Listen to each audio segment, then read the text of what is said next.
Section 7, Death and Rebirth. So coming from our press squat position, place the hands on the mat, place the knees on the mat, come into a child's pose. Toes are touching, arms out, reaching out in front of you.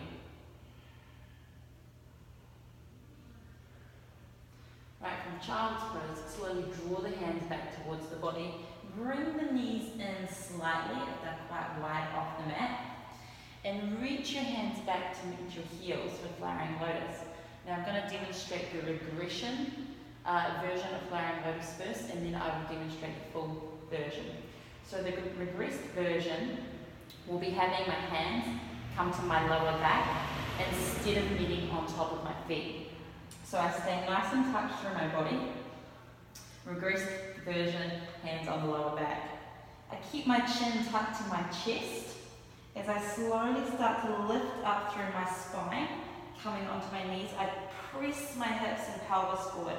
Press my belly forward, press my chest forward.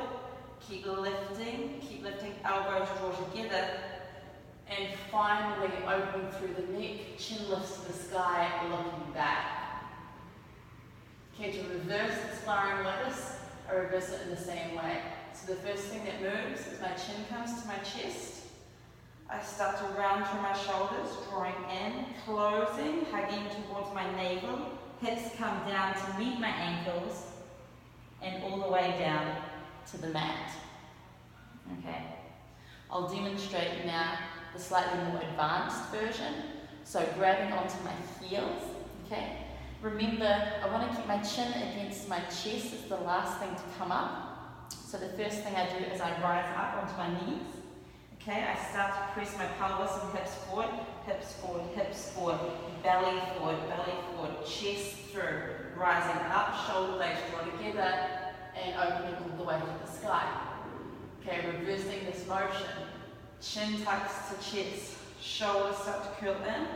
I bring my heart down, looking towards my belly comes in, hips come to heels, returning all the way to the mat. Last one. I'll just demonstrate it.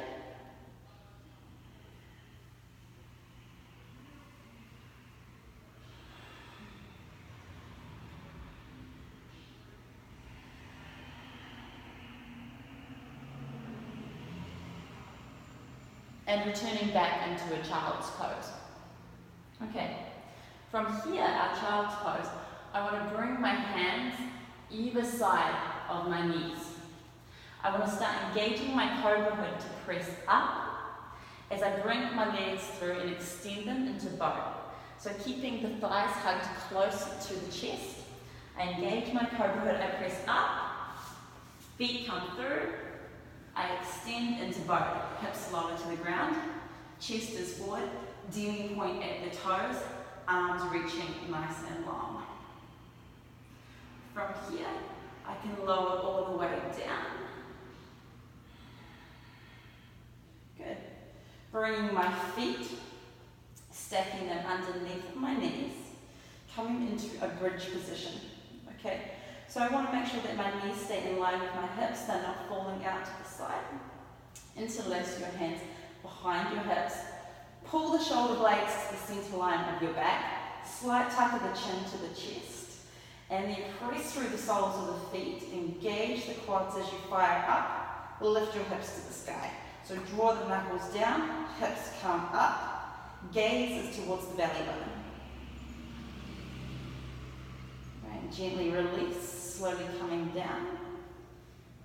Sacrum touches last. So moving into our more advanced lift, we'll move into a wheel. So hips stay in the same position, we don't want to be moving our feet around.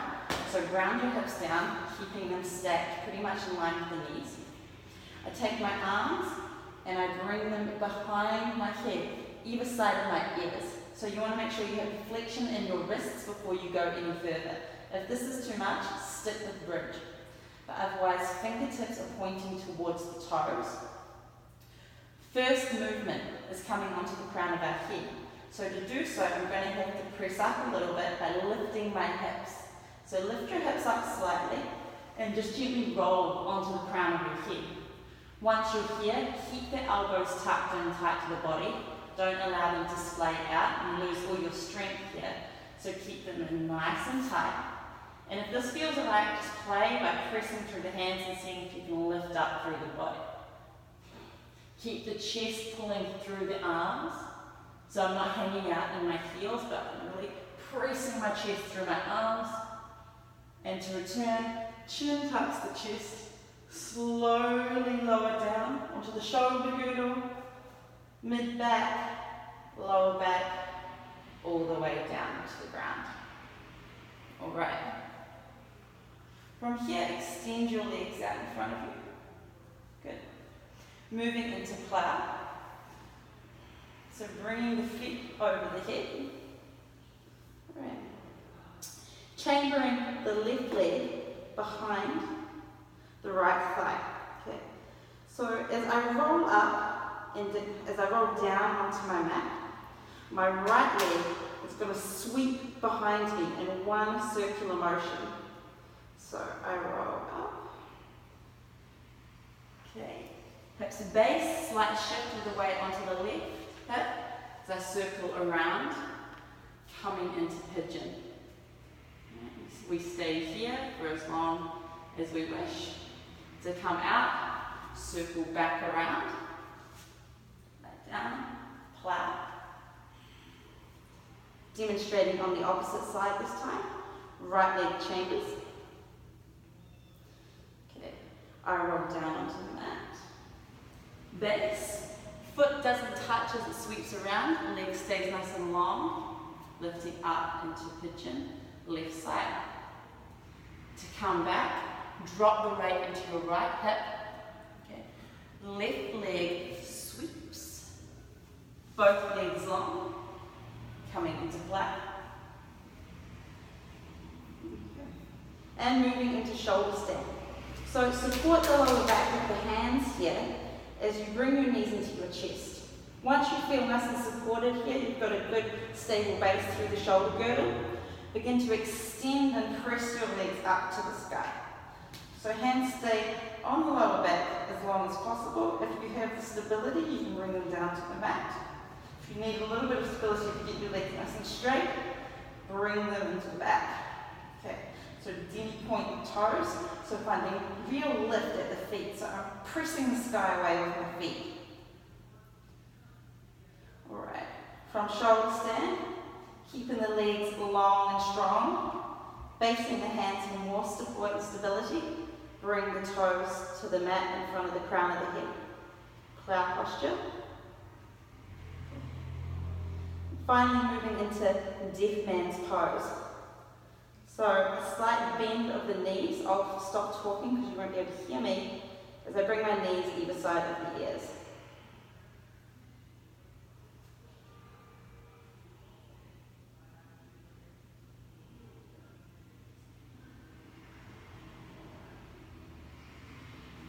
A nice way to come out of this is to hold the feet and roll into happy baby. So if you have that stability, you can do that. If not, you can just lower your legs all the way down to the mat and then come into happy baby.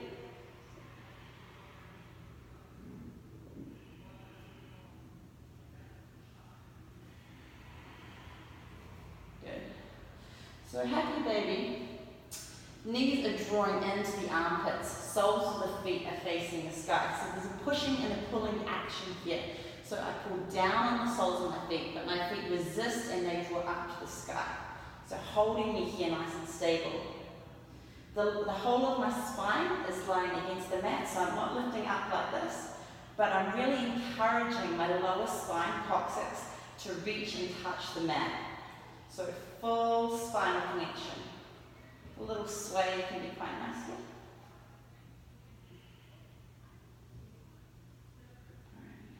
Gently draw the feet together, draw the knees together.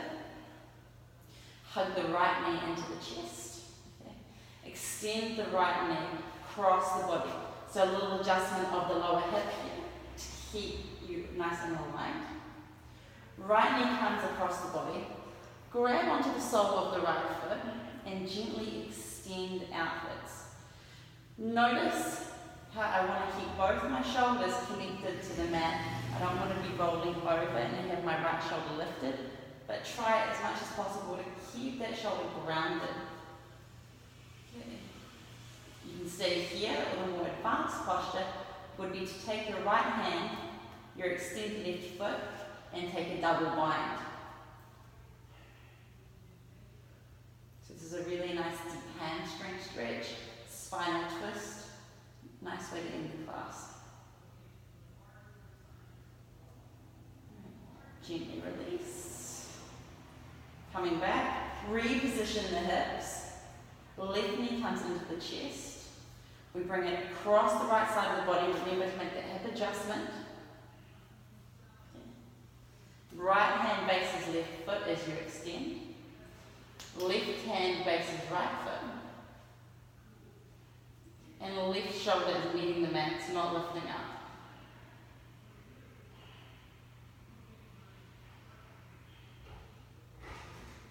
Cool. And gently release. Coming back to center. Finding Shavasana. Slight tuck of the chin to the chest. Shoulders draw together, just allow your shoulders to roll down away from your ears.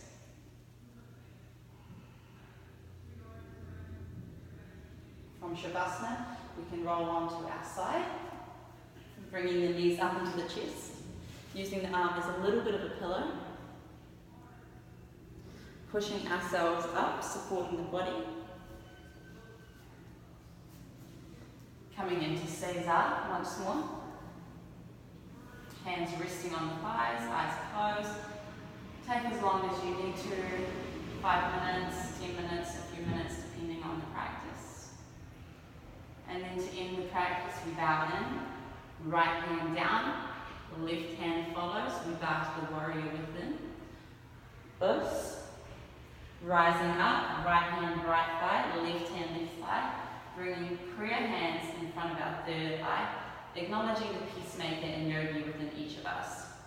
We say namaste. And that is the full primary series.